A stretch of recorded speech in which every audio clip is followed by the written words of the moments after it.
Welcome to Sinha commerce classes. क्या आप BCom part 2 के स्टूडेंट्स हैं या आपके सिलेबस में अकाउंट्स ऑफ बैंकिंग कंपनीज जो चैप्टर है इस चैप्टर के बारे में पढ़ना है तो ये वीडियो आपके लिए है। आज के इस वीडियो में मैं आपको फंक्शंस ऑफ कॉमर्शियल बैंक्स के बारे में डिटेल्स इंफॉर्मेशन दूंगा कि जो आपका कॉमर्शियल बैंक है उसका क्या क्या फंक्शंस होता है। तो चाहे आप बीकॉम के स्टूडेंट्स हो, BBA, CMA, CA, CS, MCom, MBA सभी में ये टॉपिक पढ़ना होता है। चाहे आप जनरल कॉम्पिटिटिव एग्जाम्स का प्रिपरेशंस कर रहे हो, चाहे बैंकिंग से रिलेटेड, चाहे एसएससी से रिलेटेड, उस सभी में आपका फंक्शंस ऑफ कॉमर्शियल बैंक से रिलेटेड क्वेश्चंस पूछे जाते हैं। अभी तक मैंने बताया है कि बैंक क्या होता है। बैंक को जनरली दो भागों में कैटेगराइज किया गया है, कॉमर्शियल बैंक्स और आपका सेंट्रल बैंक। कॉमर्शियल बैंक्स को भी दो भागों में कैटेगराइज किया गया है, प्राइवेट सेक्टर बैंक्स और पब्लिक सेक्टर बैंक्स। ये सब के बारे में मैंने वीडियोस क्या किया बना दिया है। जब आप सिन्हा कॉमर्स क्लासेस चैनल पे जाएंगे वहां पे आपको एक प्लेलिस्ट मिलेगा अकाउंट्स ऑफ बैंकिंग कंपनीज, उसमें वो वीडियो क्या है अवेलेबल है। अगर आपने नहीं देखा है तो जाके क्या करेंगे देख लेंगे। आज हम लोग बात करेंगे functions of commercial banks, right. Central bank नहीं, functions of commercial banks, right. एक बार फिर से बोल रहा हूँ, कॉमर्शियल बैंक किसे कहते हैं, सेंट्रल बैंक किसे कहते हैं, वीडियो अवेलेबल है, देख लेंगे। तो हम लोग किसका बात करेंगे, फंक्शंस ऑफ कॉमर्शियल बैंक। ये कॉमर्शियल बैंक का क्या क्या फंक्शंस होता है। तो सबसे पहले कॉमर्शियल बैंक का जो फंक्शंस है उसको दो भागों में कैटेगराइज किया गया है। पहला कौन सा है आपका प्राइमरी फंक्शंस और दूसरा कौन सा है आपका सेकेंडरी फंक्शंस, ठीक है। प्राइमरी फंक्शन मतलब क्या हुआ कि एक बैंक का, कॉमर्शियल बैंक्स का मेन काम क्या होता है, मेन कार्य क्या होता है उसके बारे में पढ़ना। तो एक कॉमर्शियल बैंक का मेन फंक्शंस क्या होता है, टू एक्सेप्ट डिपॉजिट्स। क्या होता है, टू एक्सेप्ट डिपॉजिट्स। आपका क्या होता है, जमा को स्वीकार करना, आम पब्लिक से जमा को क्या करना, स्वीकार करना, यानी एक्सेप्ट डिपॉजिट, जमा लेना। और वो जो पैसा आपका डिपॉजिट के माध्यम से बैंक्स के पास आया है उस पैसा को आपका क्या करना, लोन के रूप में दूसरे व्यक्ति को क्या करना, दे देना। दूसरे व्यक्ति हो, फाइनेंशियल इंस्टीट्यूशन हो, कंपनीज हो, उसको क्या करना, लोन के रूप में दे देना। तो पहला आपका फंक्शंस क्या होता है, आपका एक्सेप्ट आपका डिपॉजिट्स, और दूसरा क्या होता है मेन फंक्शन टू आपका गिव लोन। अब ये सब के बारे में क्या करेंगे, अभी हम डिटेल्स क्या करेंगे जानेंगे। देखिए सबसे पहले क्या होता है प्राइमरी फंक्शन में टू एक्सेप्ट डिपॉजिट्स। तो आपका जो कॉमर्शियल बैंक है वो जमा लेता है तो आप क्या करेंगे, जमा कैश जाके बैंक में जब जमा करेंगे तो काउंटर पर पैसा फेंक देंगे, बोले पैसा रख लो, ऐसा नहीं होता है। ये थोड़ा वीडियो आप देखें। Excuse me ma'am, I want to open an account. ए हैगे जी पैसे, राइट। आप ऐसा तो नहीं करेंगे कि कैश काउंटर पे पैसा फेंक देंगे, बोले जमा ले लो, नहीं। कोई भी कॉमर्शियल बैंक्स जब पैसा को डिपॉजिट लेता है तो किसी ना किसी अकाउंट्स के माध्यम से, अब कितने तरह का अकाउंट्स के माध्यम से कॉमर्शियल बैंक पैसा अपने पास डिपॉजिट के तौर पे ले सकता है, भी हम बताएंगे आपको, ठीक है। तो कोई भी कॉमर्शियल बैंक पैसा क्या करता है, किसी ना किसी अकाउंट्स के माध्यम से ही अपने पास डिपॉजिट के तौर पर लेता है। अगर आपके पास अकाउंट्स नहीं है तो पहले आपको अकाउंट्स ओपन करवाना पड़ेगा, और पहले से अकाउंट है तो उस अकाउंट में क्या होगा, पैसा आपका जमा होगा। तो सीधा सा बात है, कोई भी कॉमर्शियल बैंक जनरली ये जो 6 आपका अकाउंट्स है इसी अकाउंट्स के माध्यम से अपने पास क्या करता है, पैसा डिपॉजिट के तौर पे लेता है। अब एक एक करके हम लोग जानेंगे ये सारे अकाउंट्स किसे कहते हैं। पहला कौन सा अकाउंट है आपका, करेंट अकाउंट। पहला कौन सा अकाउंट है आपका, करेंट अकाउंट। करेंट अकाउंट उस अकाउंट को कहते हैं जिसमें ट्रांजेक्शन्स का कोई बंदिश ना हो। आप एक दिन में सैकड़ों बार पैसा जमा करें, सैकड़ों बार पैसा निकालें, किसी तरह का कोई दिक्कत नहीं है। वो ऐसा अकाउंट जिसमें ट्रांजैक्शंस का कोई लिमिटेशन ना हो, उस अकाउंट को कौन सा अकाउंट बोलते हैं हम लोग, करेंट अकाउंट। अब आप सोचिए कि एक दिन में सैकड़ों बार पैसा जमा करना, सैकड़ों बार पैसा निकालना, इस तरह का काम कौन करेगा, आम आदमी तो नहीं करेगा। कौन करता है आपका, बिजनेसमैन। कौन करता है, बिजनेसमैन। तो जनरली ये जो करेंट अकाउंट है कौन खोलता है, आपका बिजनेसमैन। ये जो आपका करेंट अकाउंट है ना, ये कौन खोलता है, आपका बिजनेसमैन। जो बिजनेसमैन होते हैं ना वो क्या करते हैं, इस तरह का अकाउंट खोलते हैं, क्योंकि उनको एक दिन में सैकड़ों बार पैसा जमा करना होता है, सैकड़ों बार पैसा निकालना होता है। तो करेंट अकाउंट आपका कौन खोलते हैं, बिजनेसमैन। और करेंट अकाउंट उस अकाउंट को बोलते हैं जिसमें ट्रांजैक्शंस का किसी तरह का कोई लिमिटेशन नहीं है। 100 बार पैसा जमा करे, 100 बार पैसा निकाले, किसी तरह का कोई दिक्कत नहीं है। यहाँ पे 100 बोल रहा हो तो 100 नहीं, 100 से ज़्यादा भी हो सकता है, कम भी हो सकता है, ठीक है। दूसरा कौन सा अकाउंट है आपका, सेविंग अकाउंट। हम लोग आप लोग कौन सा अकाउंट खुलाते हैं, सेविंग अकाउंट। आप लोग के पास भी अगर कोई अकाउंट्स होगा, अगर आप बिजनेसमैन नहीं है तो आप लोग के पास सेविंग अकाउंट होगा, आप चेक कर लेंगे। सेविंग अकाउंट क्या होता है? देखिए बचत खाता। हम लोग क्या करते हैं, महीना में एक आध बार पैसा जमा करते हैं, थोड़ा बहुत है ना, पैसा जमा करते हैं और फिर थोड़ा थोड़ा पैसा क्या करता है, कभी कभी निकालते हैं जब हमको रिक्वायरमेंट होता है। तो इसमें क्या होता है कि थोड़ा थोड़ा पैसा क्या करता है, जमा किया जाता है। लोग अपना बचत का पैसा थोड़ा सा क्या करते हैं, जमा करते हैं। तो जिस अकाउंट में करते हैं उसे कौन सा अकाउंट बोलते हैं हम लोग? Saving account. ठीक है, तो सेविंग अकाउंट पे आपका ट्रांजेक्शन्स का बंदिश रहता है। इसमें ऐसा नहीं कि एक दिन में 100 बार आप पैसा जमा करेंगे, 100 बार पैसा निकालेंगे। अगर इस तरह का करेंगे तो बैंक आपको क्या करेगा, ज़्यादा डेबिट करेंगे या ज़्यादा क्रेडिट करेंगे तो एक्सेस डेबिट या एक्सेस क्रेडिट का चार्ज ले लेगा। ठीक है, तो आपका क्या होता है, सेविंग अकाउंट उस अकाउंट को बोलते हैं इसमें कभी कभार पैसा जमा होता है और कभी कभी क्या होता है, पैसा निकाला जाता है। एक तरह से सेविंग को बढ़ावा देने के लिए ये अकाउंट का आपका आया रजिस्टर्स में। तो ये अकाउंट कौन खुलाता है आपका? हम लोग जनरल जो पब्लिक होता है, आम जो जनता होता है, जनरली कौन सा अकाउंट खुलाता है आपका? Saving account. ठीक है, तो ये सेविंग अकाउंट हो गया जी। फिर कौन हो गया? Fixed deposit account. देखिए नाम से ही काफी है, फिक्स्ड डिपॉजिट अकाउंट। एक निश्चित धनराशि निश्चित समय के लिए जब आप बैंक में जमा कर देते हैं, तो जिस अकाउंट के माध्यम से जमा करते हैं उसी को हम लोग क्या बोलते हैं? Fixed deposit account. एक बार फिर से सुनिए, एक निश्चित धनराशि निश्चित समय के लिए बैंक में आप जिस अकाउंट के माध्यम से जमा करते हैं उसी को हम लोग क्या बोलते हैं? Fixed deposit account. जैसे मान लेते हैं आप 5 लाख रुपया 10 साल के लिए क्या किया, फिक्स किया है, तो आपका कौन सा अकाउंट में जमा होगा? Fixed deposit account. ठीक है जी। और आपका सेविंग अकाउंट और फिक्स्ड डिपॉजिट अकाउंट में ज्यादा इंटरेस्ट किस पे मिलता है? फिक्स्ड डिपॉजिट अकाउंट में। किसमें? फिक्स्ड डिपॉजिट अकाउंट में आपका सेविंग अकाउंट की तुलना में ज्यादा इंटरेस्ट दिया जाता है। ठीक है, तो इसके द्वारा भी आपका बैंक क्या करता है, अपने पास पैसा लेता है। फिर देख लीजिए एक नया आएगा आपके पास, मल्टीपल ऑप्शन डिपॉजिट अकाउंट। देखिए नाम से ही काफी है, मल्टीपल ऑप्शन। जैसे मान लेते हैं आपके बैंक में सेविंग अकाउंट भी आपने खुलाया है और फिक्स्ड डिपॉजिट अकाउंट भी क्या किया, खुलाया है। तो सेविंग अकाउंट में जब आपका पैसा क्या होगा, थोड़ा ज्यादा हो जाएगा ना, आप मतलब बोल देंगे कि 1 लाख तक मेरी सेविंग अकाउंट में होना चाहिए और 1 लाख से ज्यादा हो गया सेविंग अकाउंट में, मान लेते 1,10,000 हो गया, तो 10,000 ऑटोमेटिक कहां चला जाएगा आपका? फिक्स्ड डिपॉजिट अकाउंट में। मतलब सेविंग अकाउंट का जो लिमिटेशन आप तय करेंगे, बैंक को बोल देंगे कि 1 लाख तक रहने दीजिए, तो 1 लाख से ज्यादा जैसे सेविंग अकाउंट में होगा ना, मान लेते 1,10,000 हो गया, तो 10,000 कहां ट्रांसफर हो जाएगा आपका? फिक्स्ड डिपॉजिट अकाउंट में। ठीक है, और मान लेते सेविंग अकाउंट से पैसा निकालना चाहते हैं और सेविंग अकाउंट में मान लेते 1 लाख है, ठीक है, और चाहते हैं आप 1.5 लाख निकालना, तो आपका 50,000 एक्स्ट्रा चाहिए। तो फिक्स्ड डिपॉजिट अकाउंट से सेविंग अकाउंट में क्या हो जाएगा, पैसा को 50,000 ट्रांसफर करके आपको 1.5 लाख का पेमेंट कर दिया जाएगा। तो इस तरह का जो फैसिलिटीज जिस आपका अकाउंट पे मिलता है उसी को क्या बोलते हैं? Multiple option deposit account. ठीक है जी। सेविंग अकाउंट का पैसा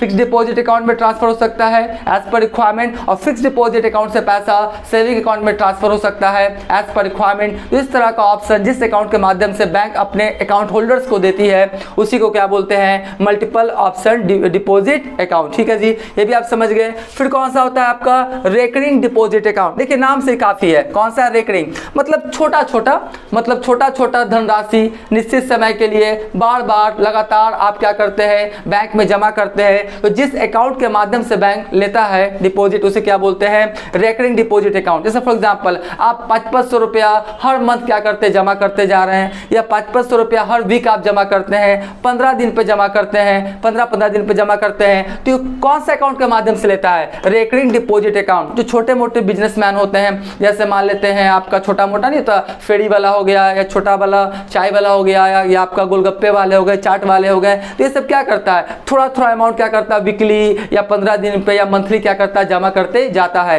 तो जिस अकाउंट के माध्यम से बैंक डिपॉजिट लेती है उसे क्या बोलते हैं? Recurring deposit account. ठीक है जी। तो ये भी आपका अकाउंट के माध्यम से आपका कॉमर्शियल बैंक अपने पास पैसा क्या करती है? डिपॉजिट करती है। उसके बाद कौन है आपका? देख लीजिए, home saving accounts. Home saving accounts क्या होता है? ध्यान सुनिए, पहले एक चीज समझिए। जब हम लोग बचपन में हम लोग क्या करते थे? गुल्लक लाते थे। देखिए यहाँ पे पिक्चर आ रहा होगा, बचपन में हम लोग क्या लाते थे?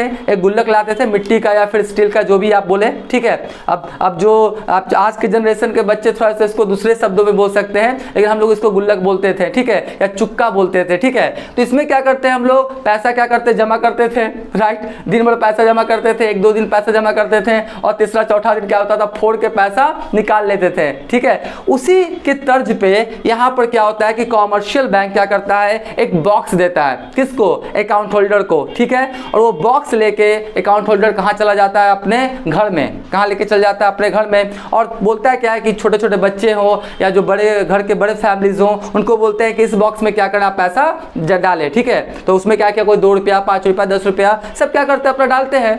अब क्या हुआ कि मान लेते 1 मंथ के बाद वो बॉक्स लेके कहाँ जाएगा, आपका अकाउंट होल्डर, बैंक के पास। कहाँ, बैंक के पास। और उसमें दो चाबी रहता है, एक आपका अकाउंट होल्डर का चाबी से खुलेगा और एक बैंक का चाबी से क्या होगा, खुलेगा, ठीक है।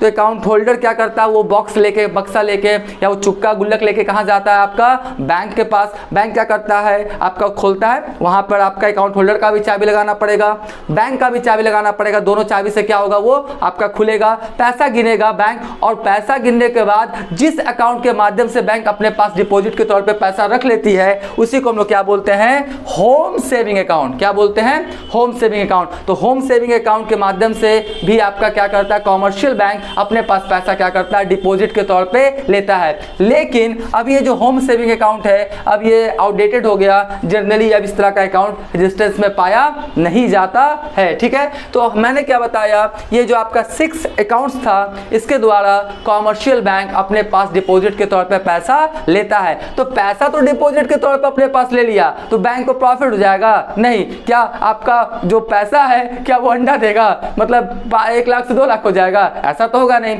अब क्या करेगा कॉमर्शियल बैंक, वो जो पैसा है ना, किसी दूसरे को क्या करेगा, किसी दूसरे को क्या करेगा, एज अ लोन के रूप में क्या करेगा, दे देगा। लेकिन अभी तक मेरा वीडियो आपको अच्छा लगा, वीडियो को लाइक कर देंगे, चैनल को सब्सक्राइब नहीं किए तो चैनल को सब्सक्राइब करके हमारा हौसला बढ़ाएंगे, बेल आइकन हिट कर कॉल कर देंगे। इससे क्या होगा, कोई भी वीडियोस मैं अपलोड करूंगा उसका सबसे पहले आपको नोटिफिकेशन मिल जाएगा। अब देखिए यहाँ पर दूसरा जो आपका बोलता है प्राइमरी फंक्शंस में, टू गिव लोन। अब लोन देगा तो लोन भी देगा तो आपका किसी ना किसी अकाउंट से, या आपका बोल सकते हैं जो आपका मेथड उसी के द्वारा देगा ना। ऐसा तो नहीं बैंक बोलेगा ले 10 लाख तू ले ले, 20 लाख तू ले ले, ऐसा तो होगा नहीं। किसी ना किसी आपका जो टर्मोलॉजी है या जो आपका मेथड है उसी के अनुसार क्या करेगा, बैंक क्या करेगा, लोन देगा अपने कस्टमर्स को। तो पहला कौन सा है आपका, कैश क्रेडिट। पहला कौन सा है, कैश क्रेडिट। कैश क्रेडिट जो है ये बिजनेसमैन को ही जनरली दिया जाता है, बिजनेसमैन का वर्किंग कैपिटल के लिए। ये जो कैश क्रेडिट है ना, बिजनेसमैन का वर्किंग कैपिटल के रिक्वायरमेंट को फुलफिल करने के लिए, बिजनेसमैन का वर्किंग कैपिटल के रिक्वायरमेंट को फुलफिल करने के लिए कॉमर्शियल बैंक अपने बिजनेसमैन को जो आपका लोन देती है उसे हम लोग क्या बोलते हैं, कैश क्रेडिट। क्या बोलते हैं, कैश क्रेडिट। इसको हम लोग शॉर्ट फॉर्म में बोलते हैं क्या है, सीसी। क्या बोलते हैं, सीसी, ठीक है। तो कैश क्रेडिट के द्वारा एक कॉमर्शियल बैंक अपने अकाउंट होल्डर को या अपने ग्राहक को क्या करती है, आपका लोन देती है। तो ये कौन सा लोन होता है, आपका वर्किंग कैपिटल के लिए दिया जाता है। और इसके लिए कॉमर्शियल बैंक कुछ सिक्योरिटीज के तौर पे क्या करती है, बॉन्ड्स हो, शेयर्स हो या कोई डॉक्यूमेंट्स वगैरह बिल्डिंग्स का अपने पास क्या करती है, रख लेती है कि अगर ये सीसी का पैसा नहीं दे पाएगा तो जो आपका मॉर्गेज के तौर पे जो डॉक्यूमेंट्स है या फिर आपका बिल्डिंग्स का या शेयर डिवेंचर सिक्योरिटीज वगैरह रखा गया है उसको बेच के पैसा क्या करेगी, कॉमर्शियल बैंक से अपना वसूल कर लेगी। तो सीसी के माध्यम से भी क्या होता है, कॉमर्शियल बैंक अपने ग्राहक को लोन देती है वर्किंग कैपिटल के लिए। और किसको मिलता है, आपका बिजनेसमैन को। किसको मिलता है, बिजनेसमैन को। उसी तरीका से एक और होता है आपका ओवरड्राफ्ट। ओवरड्राफ्ट का भी फैसिलिटीज किसको मिलता है, बिजनेसमैन को। यानी ये दोनों जो है वो आपका जर्नली किसको प्रोवाइड किया जाता है, बिजनेसमैन को, राइट। किसको, बिजनेसमैन को ही आपका कैश क्रेडिट या ओवरड्राफ्ट का फैसिलिटीज कॉमर्शियल बैंक के द्वारा दिया जाता है। ओवरड्राफ्ट देखिए नाम, ये ओवरड्राफ्ट यानी ज्यादा आपने क्या किया, ड्राफ्ट कर लिया। ऐसे मान लेते हैं आपके अकाउंट में 5 लाख है, ठीक है, और आप चाहते हैं कि 6 लाख निकालें तो आप निकाल सकते हैं, कोई दिक्कत नहीं है अगर आपने ओवरड्राफ्ट फैसिलिटी लिया है तो, ठीक है जी। तो जब आप अकाउंट खुलवाता है बिजनेसमैन तो बैंक पूछता है कि आपको ओवरड्राफ्ट का फैसिलिटी चाहिए, तो बोला हाँ चाहिए, और बोला कि हमको 10 लाख का ओवरड्राफ्ट का फैसिलिटी फैसिलिटीज चाहिए। कितना का चाहिए? 10 लाख का मान लेते हैं। तो जो आपका बिजनेसमैन है कभी भी जितना भी अकाउंट में जमा उससे ज्यादा कितना 10 लाख तक ओवरड्राफ्ट कर सकता है। इसके लिए बैंक और आपका जो अकाउंट होल्डर उसमें जो भी आपका एग्रीमेंट बनता है, जो भी टर्म्स कंडीशन वो सब फुलफिल करना पड़ता है। तो बैंक में जितना आपके अकाउंट में पैसा जमा है अगर उससे ज्यादा निकालने का बैंक फैसिलिटीज दे रहा है तो क्या कहलाता है? आपका ओवरड्राफ्ट। तो चाहे कैश क्रेडिट हो चाहे ओवरड्राफ्ट हो, इसके द्वारा कमर्शियल बैंक अपने अकाउंट होल्डर को आपका क्या करता है? ओवरड्राफ्ट का फैसिलिटीज या लोन क्या करता है? मुहैया करवाता है। ठीक है। तीसरा कौन सा हो गया आपका? Loan and advances. और लोन एंड एडवांसेस में भी दो आता है, एक होता है डिमांड लोन्स और एक क्या होता है? Term loans. डिमांड लोन्स क्या होता है कि बैंक डिमांड करेगा और आपको देना पड़ेगा। कमर्शियल बैंक अपने अकाउंट होल्डर से डिमांड करेगा और आपको तुरंत आपका क्या होगा? अकाउंट होल्डर को पैसा देना पड़ेगा। तो कौन सा लोन कहलाएगा? आपका डिमांड लोन। यानी बैंक डिमांड करेगा और अकाउंट होल्डर तुरंत क्या करेगा? लोन का भुगतान कर देगा। और दूसरा कौन सा होता है आपका? Term loans. टर्म लोन्स क्या होता है? एक आपका निश्चित धनराशि निश्चित समय के लिए कमर्शियल बैंक के द्वारा अपने अकाउंट होल्डर को एज ए लोन के रूप में दिया जाता है, जिसे हम लोग क्या बोलते हैं? Terms loan. और टर्म्स लोन का क्या होता है? ईएमआई होता है ना, इजी मंथली इंस्टॉलमेंट, जिसके द्वारा आपका जो अकाउंट होल्डर होता है वो आपका क्या करता है? बैंक्स को आपका इंस्टॉलमेंट देते जाता है। वो इंस्टॉलमेंट आपका मंथली हो सकता है, क्वार्टरली हो सकता है, एनुअली हो सकता है। एज पर क्या करता है? बैंक अपने अकाउंट होल्डर से बात करके सेटलमेंट कर लेता है ना, उसका टर्म्स कंडीशन बना लेता है। जैसे आप लोग देखते हैं ना, car, computer, mobile, personal loan, आपका पेंशन लोन है ना, जितने भी जो लोन्स है आपका बोल सकते हैं कौन सा आपका होता है? House properties loan, house loan, वो सब लोन किस में आता है? आपका टर्म लोन में। ठीक है जी। तो आप समझ गए होंगे टर्म लोन किससे कहते हैं। उसके बाद discounting of bills and hundis, इसको समझिएगा। जो क्लास 11th के स्टूडेंट्स हैं, कॉमर्स के स्टूडेंट्स हैं, क्लास 11th में आप एक चैप्टर पढ़े होंगे accounting of bills of exchange. Accounting of bills of exchange, उसमें आपको बिल्स के बारे में पढ़ना है कि बिल रिसीवेबल होता क्या है, बिल्स पेबल होता क्या है, हुंडीज क्या होता है। थोड़ा सा सुन लीजिए। जब एक बिजनेसमैन दूसरे बिजनेसमैन को गुड्स क्या करता है? क्रेडिट के तौर पे सेल करता है, तो जो सेलर है उसको एक सिक्योरिटीज चाहिए कि मेरा पैसा कहीं नहीं देगा। तो सेलर क्या करता है? एक बिल तैयार करता है। क्या होता है आपका बिल्स? एक तरह का क्या होता है? डॉक्यूमेंट्स पेपर होता है। बिल्स क्या होता है? एक तरह का डॉक्यूमेंट्स और पेपर होता है। स्टंप लगा हुआ रहता है, कोर्ट का कागज लगा रहता है। स्टंप देखेंगे ना, 1000 या 100 500 का स्टंप लगा रहता है। ठीक है, कोर्ट का कागज में आपने देखा होगा। उसमें लिखता है कौन? सेलर, कि आज से ठीक 3 महीने बाद, 2 महीने बाद, जो भी आपका डेट दे, तो मान लेते 3 मंथ्स, तो आज से ठीक 3 महीने बाद मुझे या मेरे द्वारा आदेशित व्यक्ति को पैसे का भुगतान कर देंगे, इसका प्रतिफल आपको दिया जा चुका है, मतलब गुड्स आपको दिया जा चुका है। तो ये आपका बिल्स लेके कहाँ भेज देता है सेलर? किसके पास? परचेजर के पास। परचेजर पढ़ता है कि हाँ लिखा है आज से ठीक 3 महीने बाद मुझे या मेरे द्वारा जिस व्यक्ति को मान लेते 1 लाख का भुगतान कर देंगे, जिसका प्रतिफल दिया जा चुका है। तो परचेजर बोलता है सही है लिखा है, वो दस्तखत करके फिर बिल किसको रिटर्न कर देता है? आपका सेलर को। तो सेलर के लिए क्या होता है? बिल रिसीवेबल, और परचेजर के लिए क्या होता है? ये बिल्स पेबल। ठीक है। और accounting of bills of exchange का मैं बहुत जल्द आपका क्या करूंगा? प्लेलिस्ट बना दूंगा। आप क्या करेंगे? देख लेंगे। जब आप सिन्हा कॉमर्स क्लासेस चैनल पे जाएंगे, एक आपको प्लेलिस्ट मिलेगा accounting of bills of exchange. उसमें पूरा डिटेल समझाया गया है कि बिल रिसीवेबल क्या होता है, बिल्स पेबल क्या होता है, उसका जर्नल एंट्रीज क्या होता है, तमाम तरह का डिटेल्स इंफॉर्मेशन दिया गया है। ठीक है।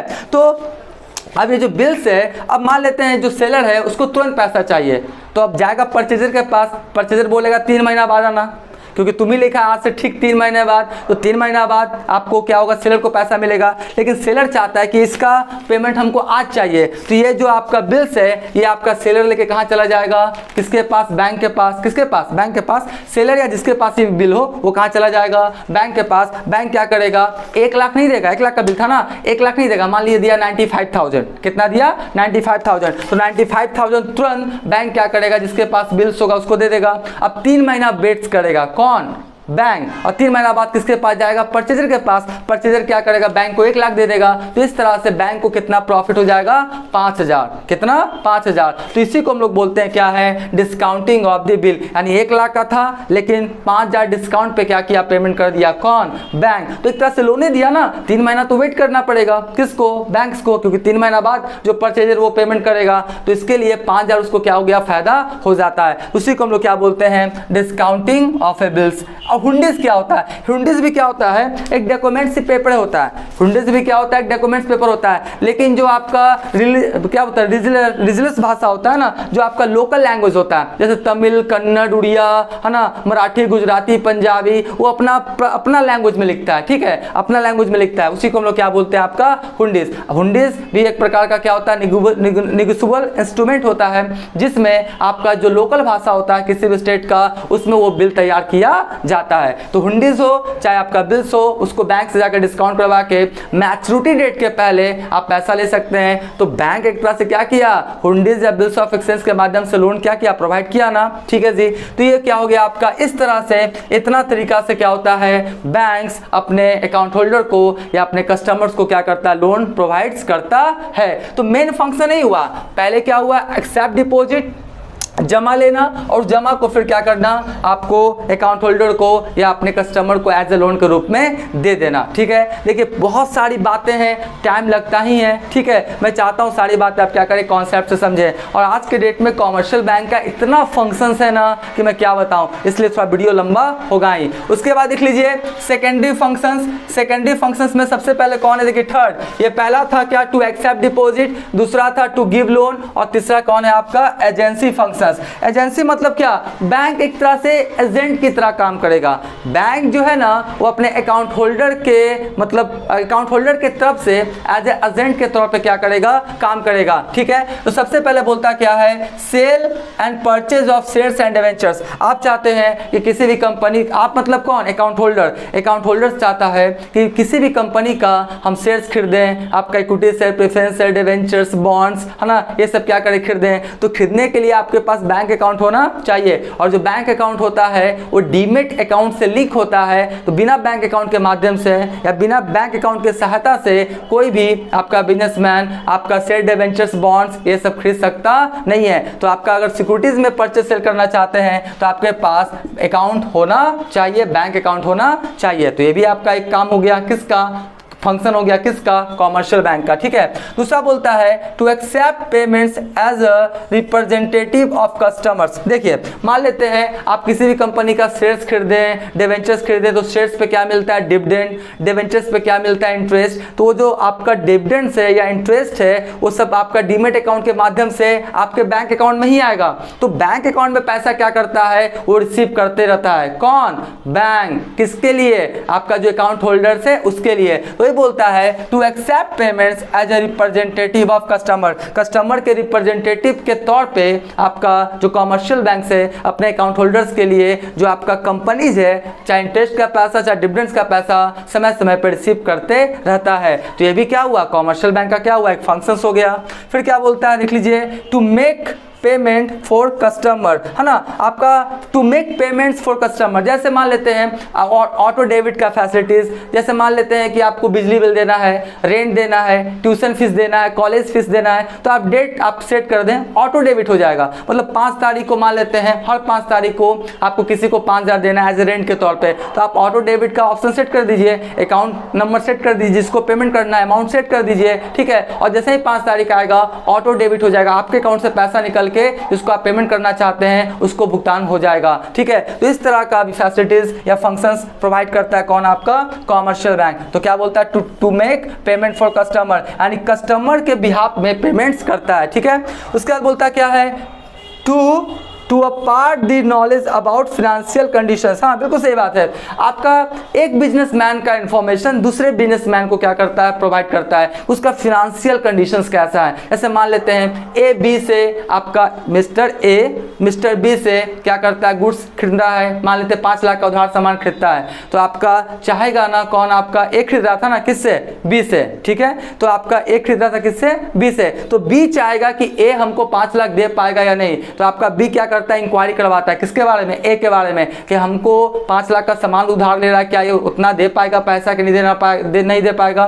तो बैंक क्या करता है? उसके बारे में डेटा देता है। ए का फाइनेंशियल इंफॉर्मेशन किसको दे देता है? आपका बी को। अब मान लेते हैं ए का जो आपका अकाउंट है उसमें लाखों करोड़ों रुपया का ट्रांजेक्शन होते रहता है, हमेशा 10 लाख 20 लाख पड़ा रहता है, तो बैंक क्या सूचना देगा? आपका बैंक क्या सूचना देगा? आपका ए का बी को क्या देगा कि ए का बिल्कुल फाइनेंशियल पोजीशन बिल्कुल क्या सही है, आप इसको 5 लाख का सामान दे दीजिए, किसी तरह का कोई दिक्कत होने वाला नहीं है, क्योंकि इसका फाइनेंशियल पोजीशन बिल्कुल क्या है, अच्छा है। तो एक बिजनेसमैन का फाइनेंशियल इंफॉर्मेशन दूसरे बिजनेसमैन को आपका बैंक समय समय पे देता रहता है, लेकिन ये सीक्रेट होता है, ये गुप्त तौर पे होता है, बैंक सबको बताता नहीं है, गुप्त तौर बी एक मतलब मान लेते हैं बी का ए को दिया, ए का बी को दिया, किसी का भी कोई दे सकता है, लेकिन सारा क्या होता है आपका सीक्रेट होता है ना। तो बोलता है तो to apart knowledge about the financial conditions बताता है, ठीक है। उसके बाद कौन सा आपका to receive the payments against credit notes, आपका क्रेडिट नोट्स है ना, क्रेडिट नोट्स का भी क्या करता है, पैसा क्या करता है वो रिसीव करता है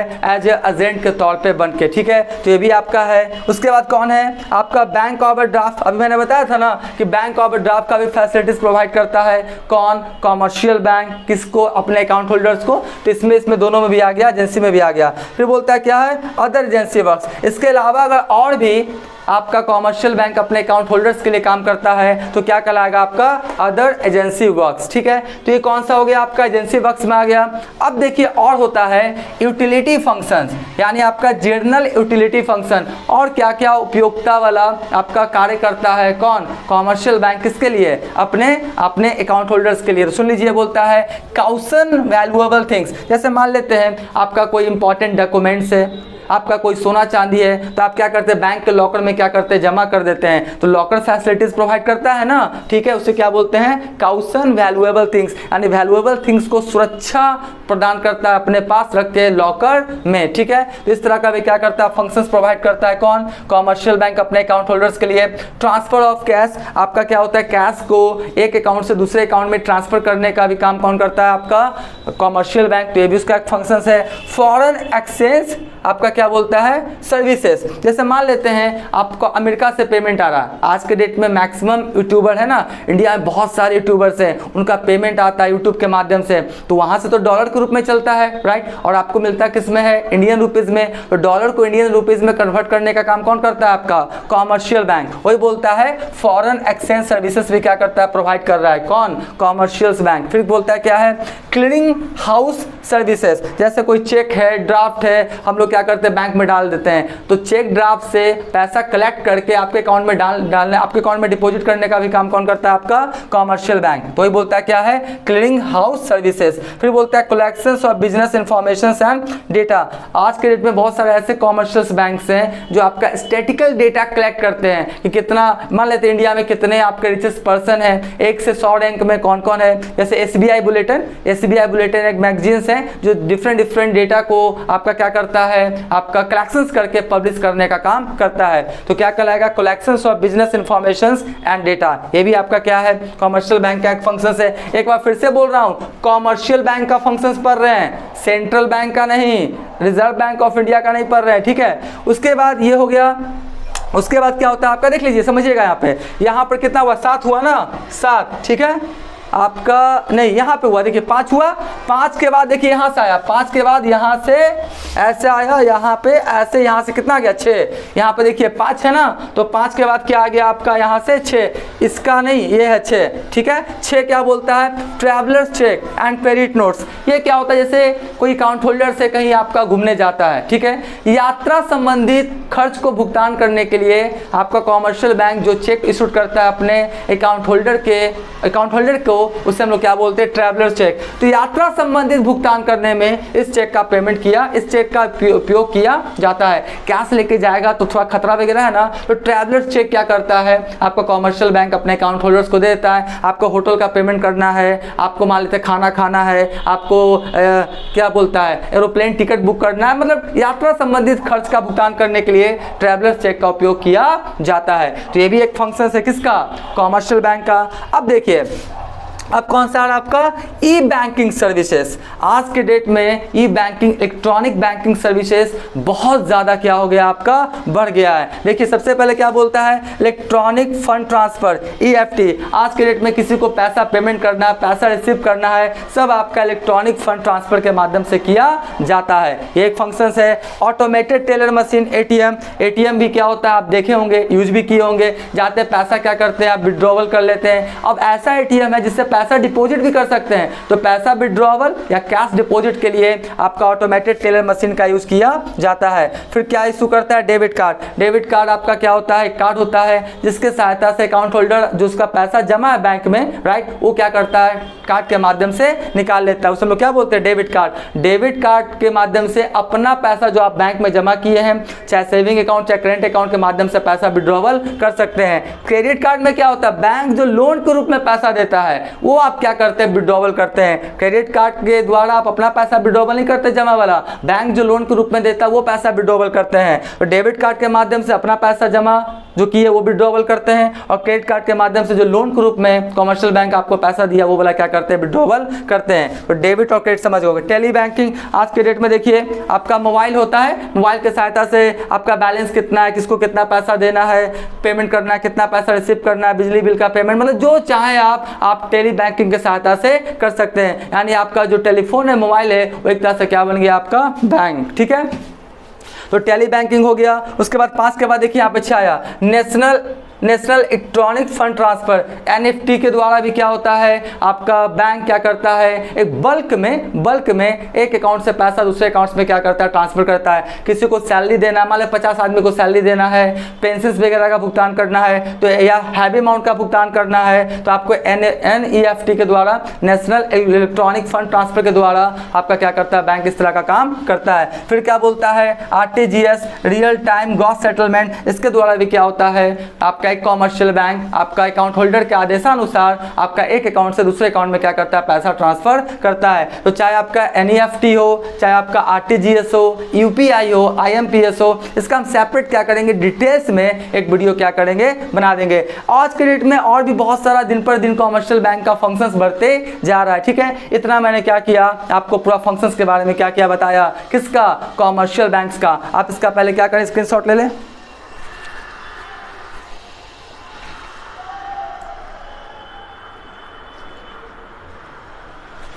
राइट, हम मान के चलते इसका क्या क्या होगा? आपने स्क्रीनशॉट ले लिया होगा।